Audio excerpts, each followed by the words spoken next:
Have I got it yet? Blue band? Right. Good morning, everyone. Welcome to this Corporate Health and Safety Committee meeting held on Monday, the 15th of November, 2021 at 10 a.m. This meeting is being recorded and will be made available to view via the Council's website, except for discussions involving confidential or exempt items.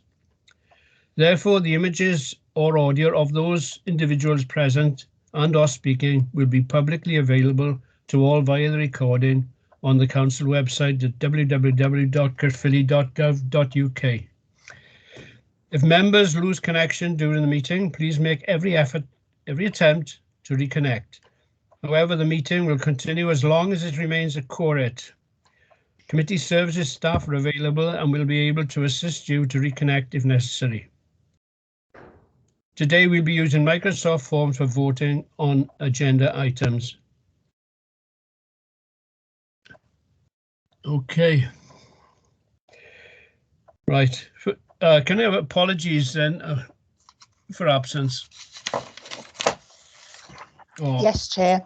Apologies on Councillors Harriker, Higgs, Kent, and then apologies from Leanne Dallimore, Unison, and apologies from officers Richard Edmonds, Sue Richards, and Paul Cryer. Okay, well, I should have called the roll call first, I suppose, but I'll call it now. Councillor Adams? Councillor Bevan?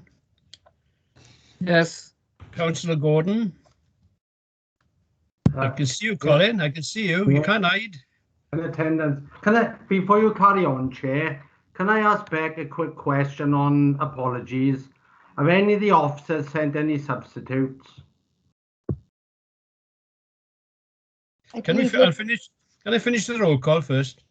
Yeah, certainly. Sorry, I'll Chair. come back to you, okay? So, Colin, Councillor Hardiker, we had apologies. I'm here. Councillor Higgs, apologies. Councillor Kent, apologies. Councillor Williams. Present. Chair. Thanks, Walter. Trade union representatives. Neil Funnell. Juan Garcia. Present. Leanne Dallimore, we've had apologies. Gary Parr.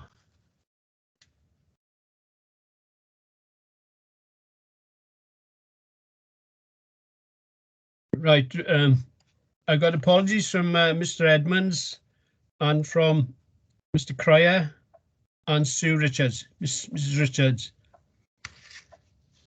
Are there any other officer apologies?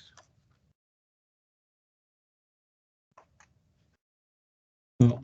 You've got two hands up, Chair. Colin Gordon first and Lynn Donovan second. Okay, Lynn? Sorry, Colin, I was in the queue. Colin? Sorry, Chair. It's just what I said earlier on. In the past, we have sent, I think, emails out to senior officers saying if they cannot attend this meeting, because this is the most important meeting we have, health and safety. I mean, it says it in the title. I mean, we did ask for them to send substitutes, so I'm wondering if that is the case this time. Perhaps Lynn is on, perhaps she could answer, I don't know. Well, Lynn's got her hand up now. Do you wanna speak, Lynn? Thank you, Chair. Morning, everybody. As I'm attending the meeting, Mr. Edmonds has asked me to cover for him, so he hasn't sent a substitute, Chair, because I'm here. Okay. Anybody else want to contribute to that particular conversation? The officers I've got listed here are Mr. Edmonds, Emma Townsend, Lynn, Dave Beecham, Kerry Edwards,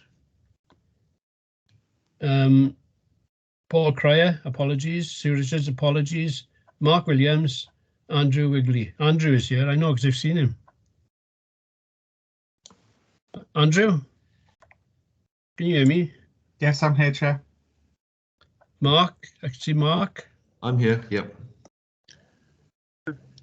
Dave Beecham, your Chair. Dave. Chair, if you would help and to pick up from Councillor Gordon's comments, I'll raise this matter with corporate management team now and remind them of the importance of having senior officers attending this meeting on behalf of themselves for their directorates, and the importance of having relevant substitutes if the nominated officers are not able to attend. I'll pick that up after this meeting, Chair, if that's okay. Thank you for that, Lynn. I think it is needed to be done. I've discussed this with Councillor Gordon before, and we think that, as I can only echo what he's saying, health and safety. How much more serious can we be? You know, we all know very full well what would happen if there was a serious accident, serious incident in the county borough. They would want to see the records, and they say, "Oh, look, nobody's taking all that. They're not taking that much interest because the attendance is bad at the meetings." You know, I think it's deplorable personally, and as chair, I echo what Colin said as cabinet member. So I think that, you know, we should be taking this meeting far more seriously. I mean, we've only got one is the only member from the unions. I would have thought that you would want to take that more seriously, you union members. But, well, I can't speak for United GMB Chair, but yeah, I certainly echo your thoughts on that 100%. And this is something that we've raised in the past, you know, about how important this meeting is, and so it's very disappointing. Well, yeah, well, thank you. If we take our message back to your colleagues, Duan, I'd be very grateful. Thank you very much. Right, to continue now, I've asked Phil Bevan to act as Vice Chair for the purpose of spotting what hands are up. So if it's his fault if you don't get to hear it, but I can rely on him. I know. Oh, the pressure. Pressure is great, Phil. That's what happens when you get older, see, mate. Right. Right, I think we're done with that now. One other thing, can I ask officers to introduce themselves when presenting their items? Declarations of interest. Councillors and officers are reminded of their personal responsibility to declare any personal and or prejudicial interests in respect of any item of business on this agenda, in accordance with the Local Government Act 2000, the Council's Constitution and the Code of Conduct for both councillors and officers. Please use the hands up function to indicate if you have any such declaration. We can't see any. Phil, can you see any? No. Right. Well, then we move to the business of the meeting. Item 3, to approve the minutes of the Corporate Health and Safety Committee held on the 21st of June, 2021. Go through the minutes. Oh, I've lost them. Hang on a minute. Sorry about that. I keep nudging the papers and they keep falling off this little table I got.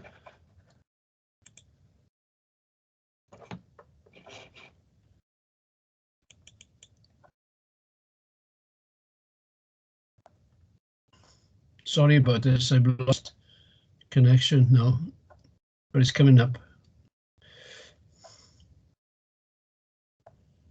Be glad we get back to proper meetings. Yeah. Of course, the meetings are thrown at us now because the officers don't have to find rooms anymore. They just say, "Okay, Zoom tomorrow," and we'll go.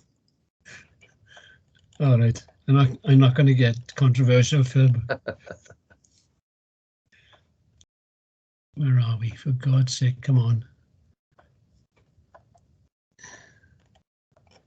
I beg your pardon. Sorry about this. Should I take you through the minutes then? Would you mind doing that, Phil? Okay. I'll have them in a minute. Meeting of the 21st of June. Matters arising and corrections as we go. Page 1. Page 2. Page 3. Page 4. Page 5. Page 6. And the final chair. Somebody like to move that they're an accurate recording of the meeting, please? I move, Chair. Or second somebody? Or I'll second it then. Over to you, Derek. We're a bit sparse. Well, I can second them, I suppose, can I? I'm okay now, Phil. I can carry on. Okay, good, Joe. Thank you.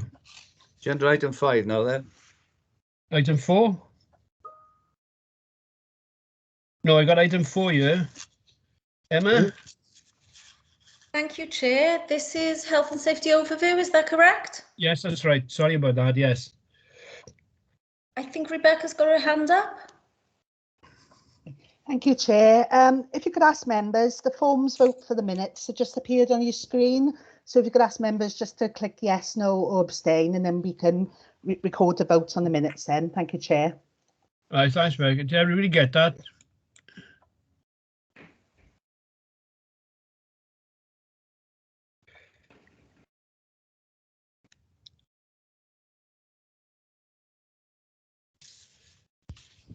See, we short of members as well, aren't we? How many members are here? Chair, if anybody is having difficulty in recording their vote on forms, we can take their vote verbally. Okay, well, I voted. Has everybody else voted? There's only 4 of us.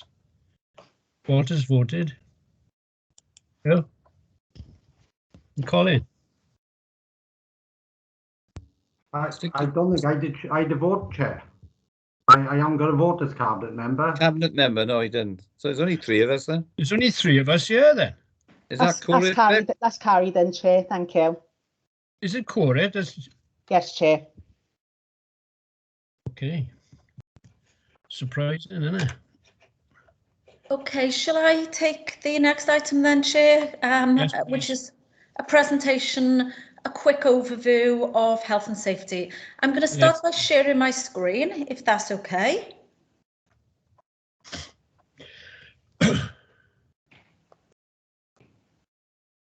Oh, I see Gary has arrived. I'll click you in, Gary. Can you all see the presentation? Yeah, could be bigger. Oh, let's see if I can make it bigger.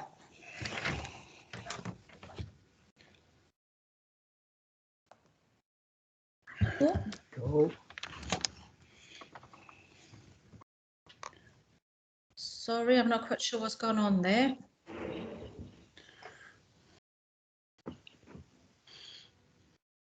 Few technical issues a minute, sorry.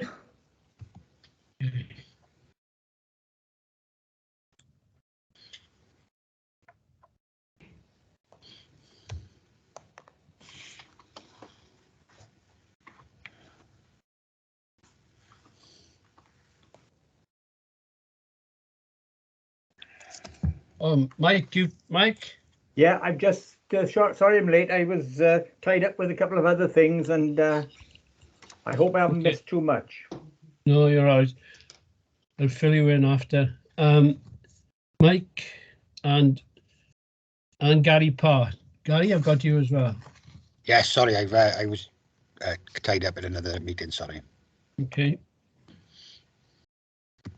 Apologies, everybody. When I try and enlarge it, it's taking off all the content, so I'm going to have to just go with this. I'm sorry, I can't make it any bigger. Okay. That's okay, yeah, Emma. I'm able to put mine onto my bigger screen. Fantastic. I need it for my eyes. For anybody who doesn't know me, I'm Emma Townsend, and I'm the Health and Safety Manager for the Council. And this morning, what I'm going to do is give you a very quick update on where we are with health and safety to enable you to understand the ongoing challenges, workloads, and balances effectively that we have to obtain in terms of delivering a service during COVID times.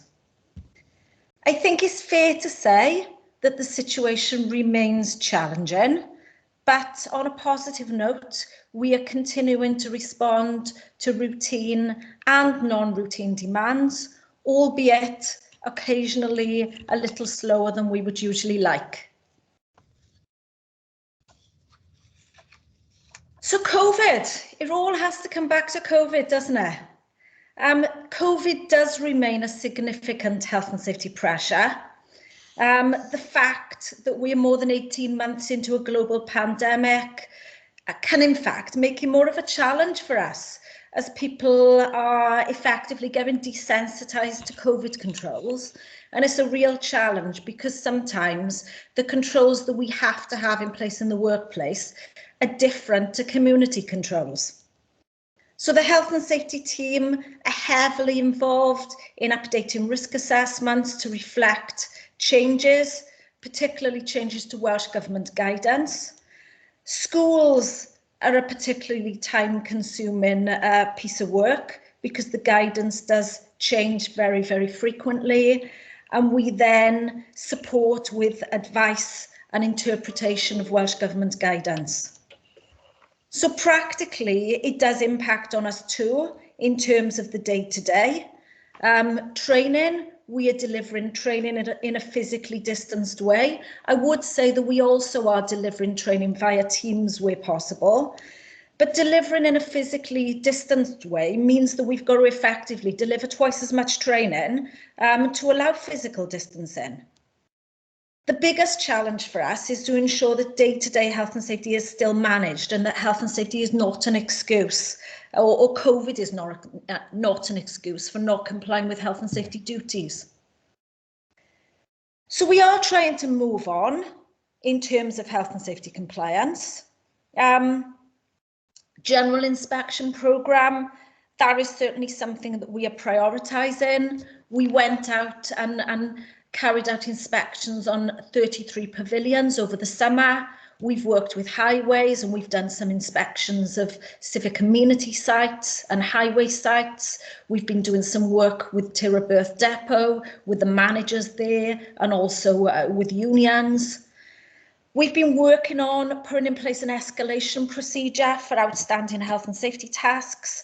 There's already a process for outstanding tasks in schools, so it's really moving to bring the rest of the authority in line. We are trying to move towards increasing health and safety visibility, so getting health and safety officers out and supporting managers. Our approach is certainly a supportive one, but I don't think we can be afraid to escalate issues where health and safety risks are not being effectively managed. So we are making progress against the action plan, but it does sometimes feel that things are a little slow at the minute. Reactive issues have certainly been taking up a fair amount of our time over the past 3 months or so. To give you a flavour of the reactive workload, this is not from the action plan, but the HSE have been in and carried out a dust inspection in housing, which resulted in a notification of contravention. We also had a South Wales Fire and Rescue Service programme of school visits over August. It is difficult because sometimes the priorities of our enforcing bodies are not necessarily our priorities, but we work with them, we support them, we learn lessons obviously, and ensure that those lessons and messages are reflected across all service areas. We've certainly done some spot checks following on visits. We've sent out some reminders on fire safety. We've arranged for follow-up visits to schools following the visits by South Wales Fire and Rescue Service, and we've also sent reminders to schools in terms of the need to progress on their reactive tasks. Accidents and incidents is still a big one for us. Getting out reminders around key messaging. We are working on a training video to support the communication of the updated policy. You probably remember that we updated the accident investigation policy in 2020, and the intention was that we would put out some policy briefings to support managers and staff with understanding what the changes meant. COVID stopped that, but what we feel we need to do now is communicate better via a video in terms of improving awareness of people's roles in line with the policy. A big one for us is retaining key evidence. We've had a couple of incidents where items have been disposed of before a full investigation can be carried out. So again, it's very much back to learning and sharing key lessons. So to conclude, I think it's fair to say that the challenges definitely do remain. We do have a top-down commitment around health and safety. I go to CMT on a regular basis. They listen to the conversations and engage in those conversations. Health and safety is forming part of ongoing senior management conversations, so not just at CMT, but we are going out and attending SMTs and engaging with heads of service so that we can support at all levels. It's absolutely important that health and safety is considered at an early stage. It's integral to decision making. We are working to build in the capacity of the team and really to build good working relationships with managers and with staff within the confines of our existing constraints. It is about recognising that health and safety isn't really about what the health and safety team do. That's just a little part of the jigsaw. The success of CCBC in terms of managing health and safety depends on everybody. So health and safety playing their part, you as councillors playing your part, and also CMT, managers and employees. So to conclude from me, I definitely think we're heading in the right direction, but I don't underestimate the challenges that we still face. Well, thanks, Emma. We don't have to vote on this, but if you've got any questions, please put your hands up.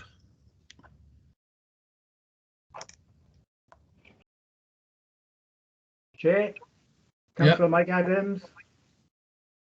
Mike, carry on.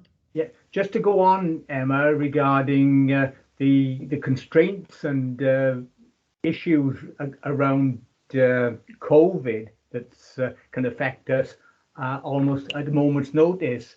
On Saturday at our remembrance service in Pondham Pride, there were an awful lot of people having to stand around in groups, unfortunately, because the normal car parking area was taken up by the COVID testing team, who are constantly in Pondham Pride. So the normal control of the very large crowd that we had on Saturday, which was very pleasant to see so many people, was compromised by people having to stand around more of the car. You know the site very well.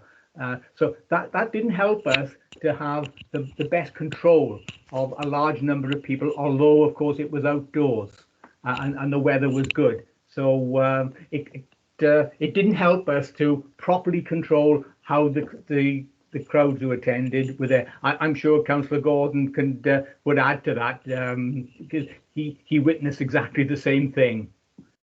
Thanks, Emma. Thanks, Chair. Emma, are you replying?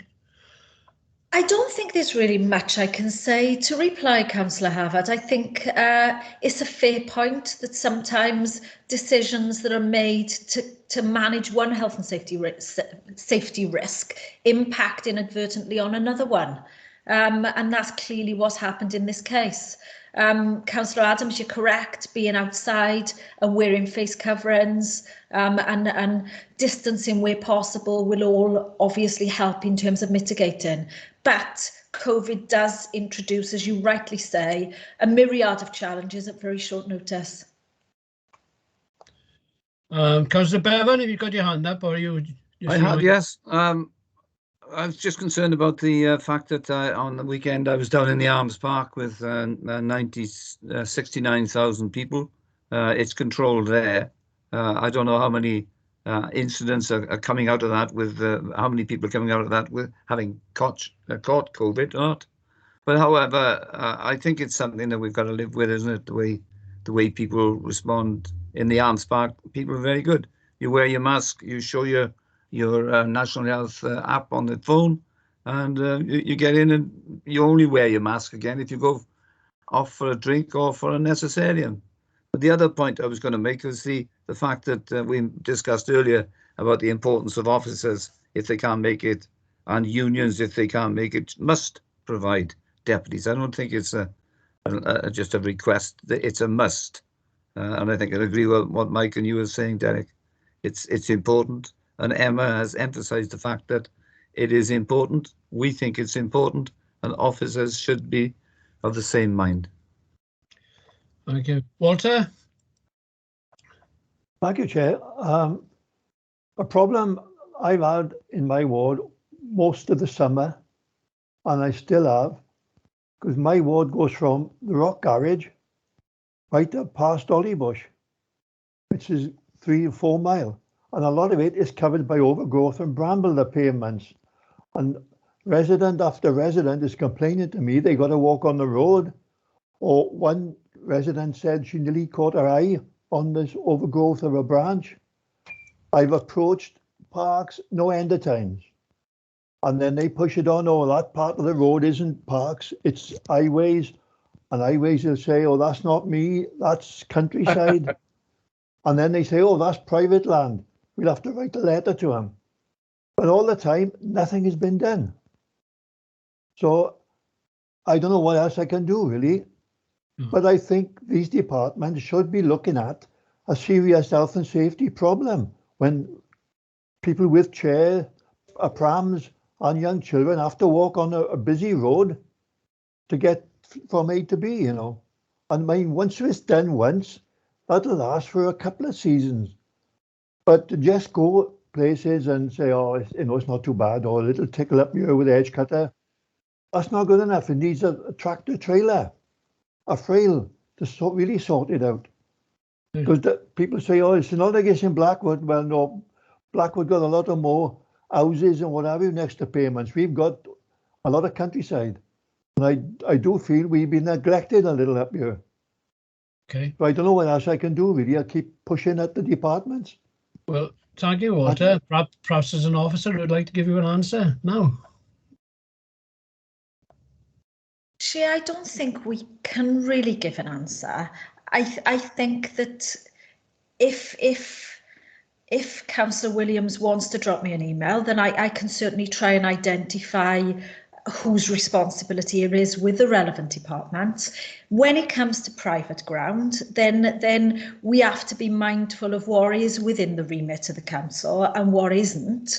So that's potentially depending on the condition and the risk. Something that maybe environmental health would get involved with if it was a significant risk and it was private land. But in terms of the bit that you think is falling between countryside, parks and highways, then if you want to drop me an email, then you know, I can try and liaise with the relevant sections to identify whose responsibility it would be. Okay, thank you, Emma. Okay, thank you both. Colin? Yeah, thank you, Jess. Coming quickly. I don't really think this is for this meeting, but a bit of advice from Walter. I have fetched this subject up on numerous occasions. Whose land does this belong to? Is it education? Is it parks? Is it housing? Is it highways? At the end of the day, what I keep saying, we're one council. But my advice to you is get in touch with Mark S. Williams and tell him your problem. He's the director in charge of those some of those areas. And I would suggest you get in touch. But like I said, I have broached this subject and fetched it up on numerous occasions since I've been a cabinet member. And I think we've got to remember we are one council. We're Caerphilly County Borough Council. And that's the name that's everywhere. And that's the name people get in contact with. But like I said, I don't think individual areas is for this meeting, nor is it's not important. But like I said, if you want to contact me, Walter, I mean, I can give you advice on where to go, and I'm sure any of the cabinet members can. Thank you, Colin. Okay. Okay, thanks all. No more questions. Yeah, you've got one, yeah? No? One, Antonio Garcia. Yeah, I just thanks, yeah. I just Sorry, I want to, can't see it. Or is it? I just want to Oh, ask. one. Yeah, okay, go on. That's Phil. Hi, Emma. Have we got an update on the testing the air quality in schools and further guidance around corporate buildings with regard to air quality testing, obviously with the cold weather coming in? In terms of the CO2 monitors, then unfortunately no. They are being supplied by Welsh Government.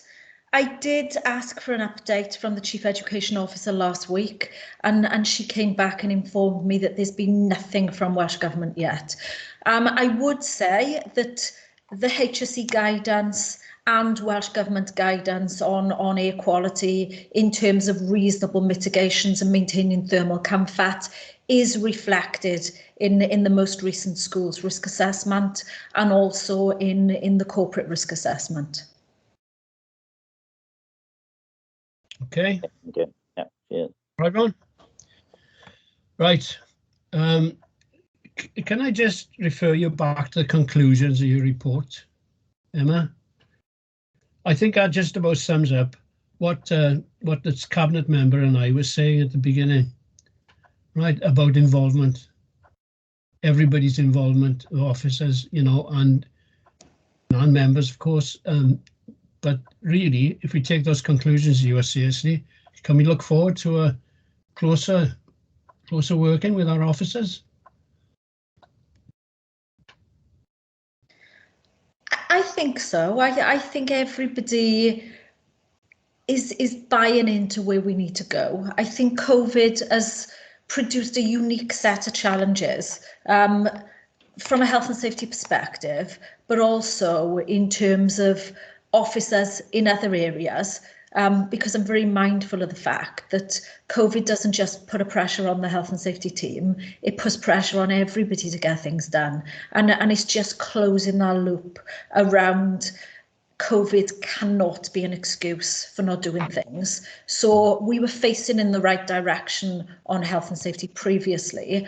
COVID, I think, put the brakes on progress a little bit, and you know, I'll be talking through the action plan next, but I think it's really time to start accelerating a little bit then. And I do feel that we've got the buy-in from the right people. It's just that, certainly from my perspective, sometimes I'm not as patient as I could be. And I think, you know, we all know where we want to go, and we just need to keep pushing and pushing in that direction. And with your support, I think we can certainly get there. Well, that's good to hear. That's what I wanted to hear. And I think we can't keep on blaming COVID, bad as it was. You know, and we know it was bad, and we know how difficult it's been for everybody concerned. But we can't keep on blaming it, can we? You know, and if, as I say, if we had a health and safety serious incident, we wouldn't have much mercy from the powers that be about the fact that we were dealing with COVID, you know, because everybody in the world is dealing with it. So it'll always be you know, we got to forget it, start working back to normal if we can. Thank you, Emma. Item 4, that was item 4, wasn't it? Item 5, Health and Safety Action Plan update. Emma? Great, thank you, Chair. Me again. You will certainly be sick of hearing the sound of my voice, I think, by the end of this meeting. You haven't finished, eh? You haven't finished yet. I haven't finished yet, absolutely not. This report updates committee members on the Health and Safety Action Plan. We first brought the Health and Safety Action Plan to Corporate Health and Safety Committee in November 2019. So the initial plan set out some high-level priorities, which really gave us the direction of the workload for the team from 2019 through to the end of 2021. As you can appreciate, for reasons that we've covered, we've been forced to prioritise a lot of health and safety workload. So a lot of the things in the action plan haven't been progressed as swiftly as we would have initially anticipated. I would also draw members' attention to points 5.1.2. I think it's worth reflecting not only on the action plan and on the COVID challenges, but also on the core workload of the health and safety team. Points 5.1.2 draws your attention to the core workload, the things that the team have to do day in, day out, in addition to these things. So the intention is that we are going to continue to work to the existing health and safety action plan. There are some things that had been done, but we need to revisit them. There are some things that we started and we need to progress with. The intention is also that we will develop a new plan to cover 22 to 24.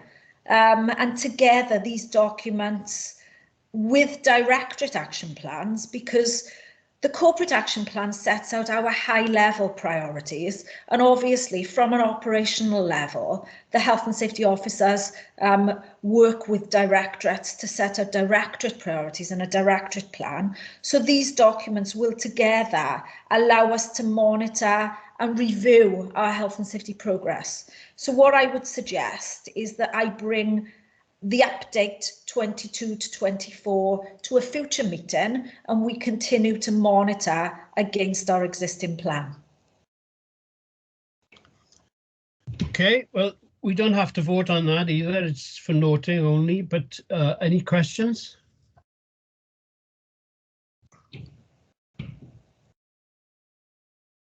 No? Well, the next item, item 6, is the asbestos and fire update. Thank you, Chair. Me again. Yes, you again. I think that's it then.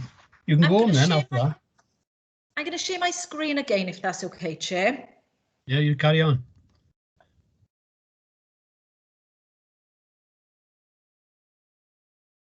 Can you all see that presentation? Yeah. I can see it. So I'm just going to spend the next couple of minutes giving you all a quick update on asbestos and fire safety. Both are key risk areas, and it was felt that committee members should be updated with actions and with progress. So we have to start with COVID, really, because COVID did impact on everything. It did have a huge initial impact on the programme of both of the asbestos and the fire teams. Initially, both teams were redeployed to deal with different challenges then. So they initially both supported free school meals. We faced a challenge in that premises managers were reluctant to allow anybody who wasn't absolutely classed as essential, certainly during first lockdown, to access our CCBC sites. And it's very difficult because obviously a lot of our key risk sites, certainly from a fire perspective, are the sites that do house our more vulnerable residents then. So we did initially have a bigger impact on high risk premises. That's the negative news. The good news is it's very much back to business right now. So fire safety, we've taken some positive leaps in terms of fire safety. CMT made a decision to co-fund both of our fire officer posts. At the moment, we've got two fire officers, and they're both 4 days a week, so 80% contracts. The decision to co-fund those posts means that we can now better direct resources to health and safety priorities then. So previously, if a service area paid for a fire officer, then they would have expected that fire officer's time to be directed to their risks. Now, with the decision to co-fund those posts, then we can ensure that the fire officers prioritise what we consider our high-risk premises.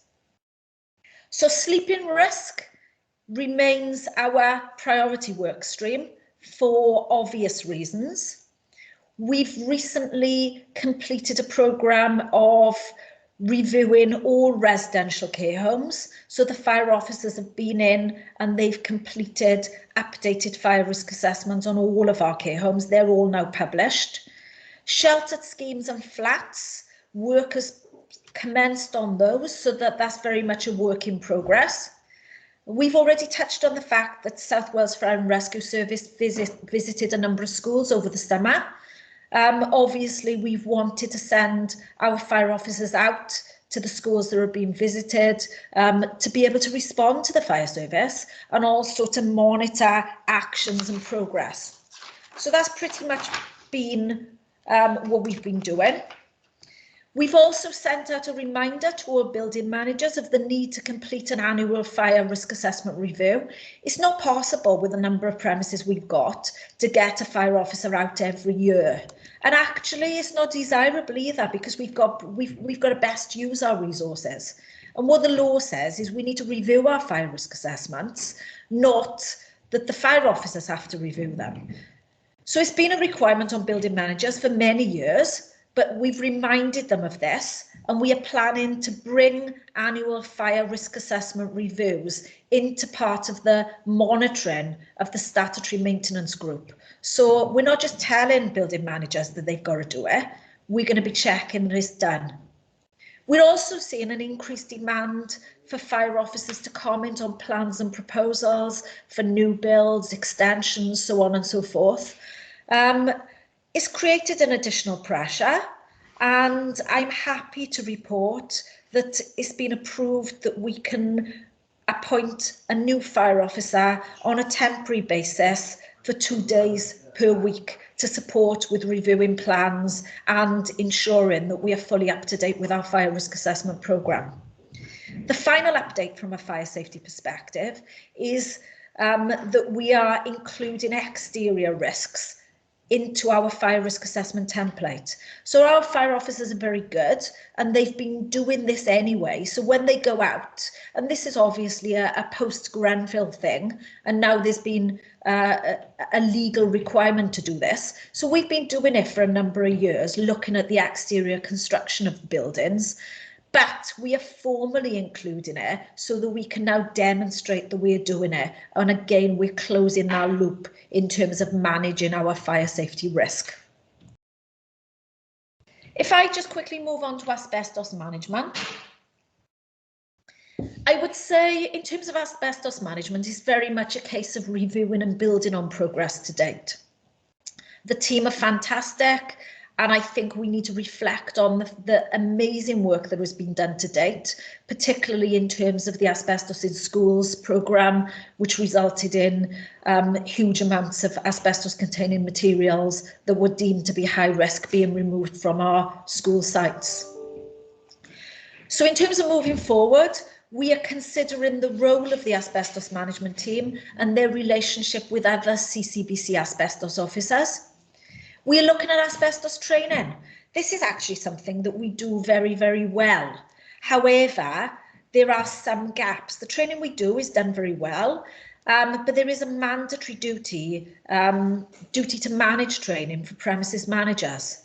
So a programme has been developed and we are looking to mandate what I would describe as duty to manage light for all initially head teachers and premises managers in schools, before that being rolled out to premises managers across all of our property portfolio. And we're also looking to communicate a detailed training needs analysis to make it easy for building managers and managers generally to look at what training their team need on asbestos. Because if you work in a building containing asbestos, you should be clear as to what you can and can't do, even down to things like, can you put posters on walls, for example. So again, it's a programme to help us to manage our risk. We're looking to relaunch asbestos condition monitoring. And again, annual asbestos condition monitoring to form part of the statutory maintenance group monitoring. So again, what we're trying to do is close the loop. So we're making an improvement and then we're checking and reporting to make sure that that's actually happening. Any tasks that come out of condition monitoring, we are planning to get onto RAMIS so that they can form part of the escalation process. It's no good condition monitoring identifying that an asbestos containing material has deteriorated if we don't check that the work is actually done then to mitigate that risk. So again, it's very much about closing that loop.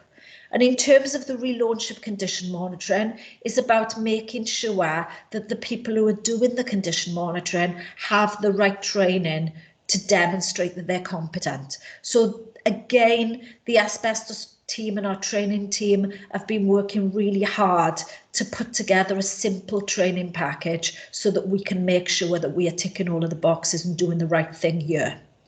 In terms of our high-risk premises, then we always monitor them. The asbestos management team go out on an annual basis.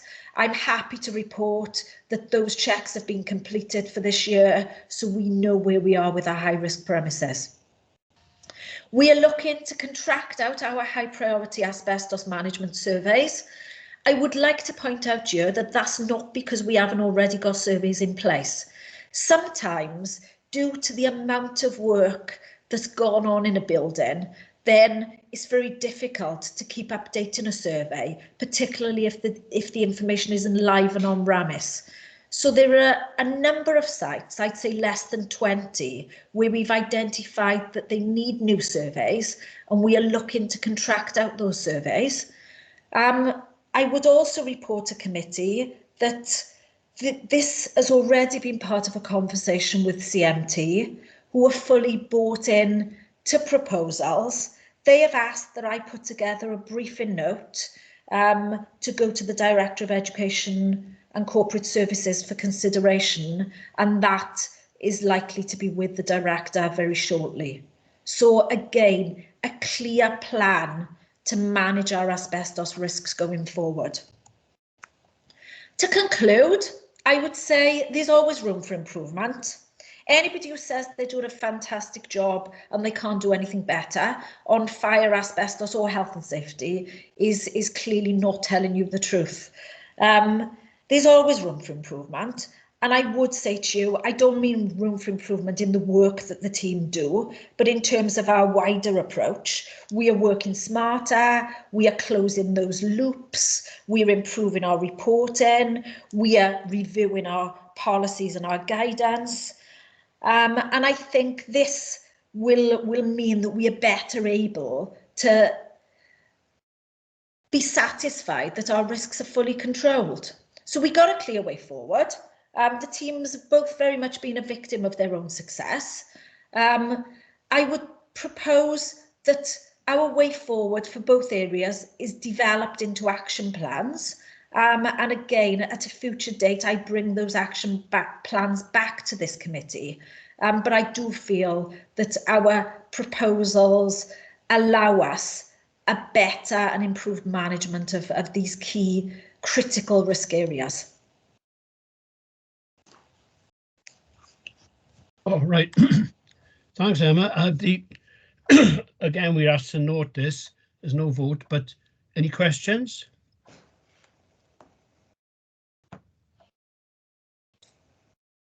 Yeah, a couple of hands up. Juan? First, Juan, are you with us? Yeah, thank you, Chair. Thank you, Emma, for that report. Very encouraging indeed. I'm very happy with those posts to the fire officers. Yeah, I think what you said at the end there was perfectly true. And being a victim of our own success in Caerphilly, the fact that the lack of incidents, is down to the work that goes on in the background, and to keep that up and keep that the staff there to be able to do it. That's very encouraging. with schools as well. I know this was something that, you know, we've done in the past with asbestos awareness with heads. So it's good to see that that's, you know, being done. And with fire as well.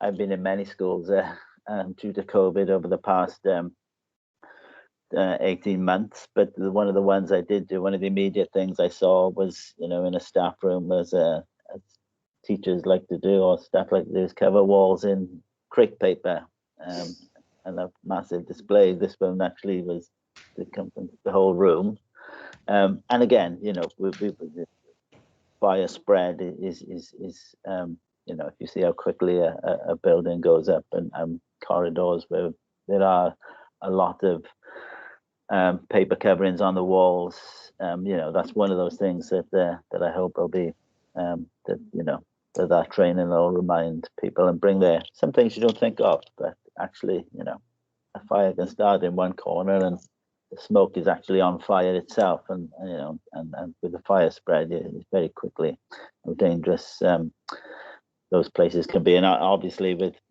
fire, sorry, I'm rambling on, but obviously with yeah, over the last 18 months, those fire drills haven't been as regular as we'd like. So, you know, it's nice to be seeing, I keep banging on about this, but fire drills, it's getting people out. We can rebuild a building, but we can't say they've replaced lives. So, but very encouraging. Thank you. Thank you, Juan. Anyone else? Yeah, Mike Adams. Mike? Thanks. Okay, thanks, Chair. Emma, you mentioned the fire officers 4 days a week. I'm looking now, did we have 5-day coverage if anyone was needed throughout from a Monday to a Friday? And now with the other one starting on 2 days a week, is that impacting on any overlap or times that we didn't have one of those 4 days a week? Councillor Adams, I wish I could say yes, but unfortunately I can't. Unfortunately, we have a very limited market in terms of competent, experienced fire risk assessors that are willing to work for us. It was a conversation that I've had with the person that we're hoping to bring in for 2 days a week, because at the minute our fire officers don't work a Friday. That's right. He has promised that he will work 2 Fridays a month. And I was blunt. I said, well, do you know what? My wish list is you would work every Friday. Unfortunately, what we find is the people that we employ as fire risk assessors don't usually have to work because they've done their 30 years in the fire service. They already have a fire service pension. It's not something that you can go on a course and be a competent fire risk assessor within a year. So the person that we've been discussing recently around the likelihood of joining us, subject to proper processes, had 12 years in business fire safety with the fire service. If I insist on him working every Friday, he won't join us. Yeah, I can understand that. Yeah, too many of these professionals that like to have a 3-day weekend, don't they? So to me, we manage as best we can.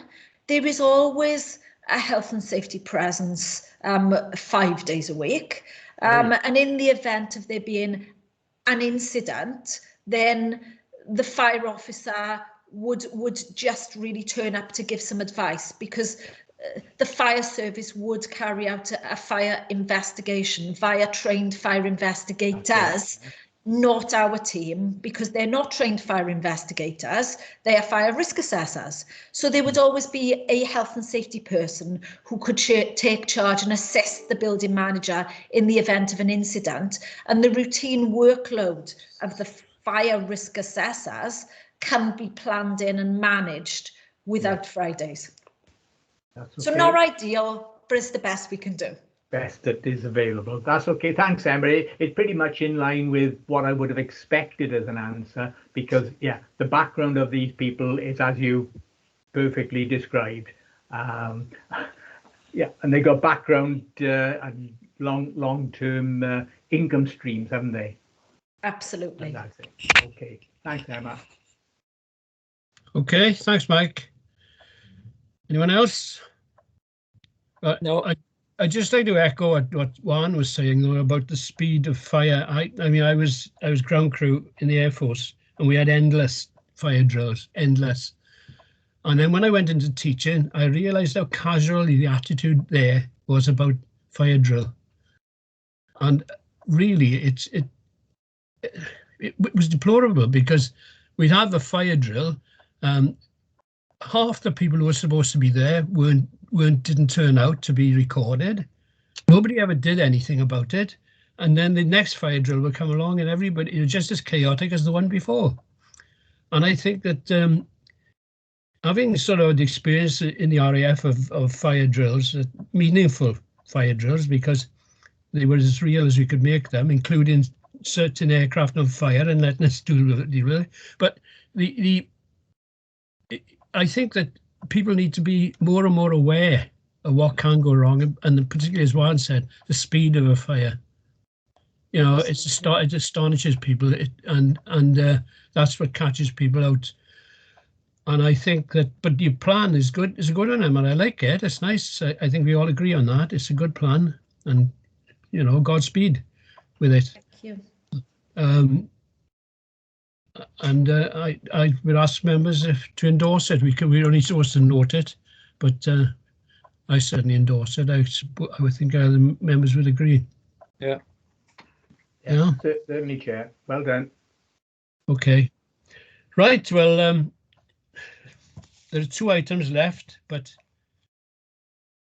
the where are we? I lost my glasses now. Right, they just for discuss. Nobody's brought anything forward on these 2 items, 7 and 8. I don't think so. So we'll come to the end and conclude the meeting. So I'd like to thank everybody for attending this morning's Corporate and Health and Safety Committee. I hope some people have taken note of what the other members have said in certain areas. And I declare the meeting closed. You may now hang up. Sorry, Chair, there was a hand up then. Juan had his hand up to speak. Oh yeah, Juan's got his hand up. Oh, sorry, Juan. Beg your pardon. Okay, go on. Thanks, Chair. Yeah, before we go off, I know a lot of you are governors of schools, and you'll be a lot of your colleagues are governors of schools, and Emma, I think I don't know if any of you will come on this, and it's not really a corporate issue, but it is. A lot of children I'm seeing on these scooters traveling along the main highway. You know, some coming from schools, going to schools, no lights, bicycles, people with no lights. You know, it's dark at 4:30 at the moment. I think if we get a message out there, generally, you know, it's not going to be long before we see someone killed, I think, because I've seen so many, and they're just invisible until you come on them. I don't know if any of you have had the same experience, but certainly in Caerphilly, quite worrying. Anyway, just thought I'd bring that up. Do you mean the electric scooters, Juan? Yeah, electric scooters. I've seen so many actually traveling down the main road, you know, and coming, you just can't see them, you know, especially a lot of children. Yeah. That's right. It's a low profile thing that you have to keep an eye out for as a motorist. Yeah, might be something that could be mentioned in assemblies. I don't know. Okay, thanks for that one. I would certainly draw attention to our head, where I'm a governor in 2 schools, and I've drawn attention to our heads about that, and they did tell the kids about it. I know, of course, we're up against a movement, a social movement that we can't control, but we can certainly draw attention to it. Thank you. Okay, I think I'll sit now. Anybody else now before I say we've ended the meeting? As if not, we have definitely ended the meeting. Thank you very much. And you may now hang up. And Thank you very much. Bye. Committee serves, can you please stop the recording now at this point?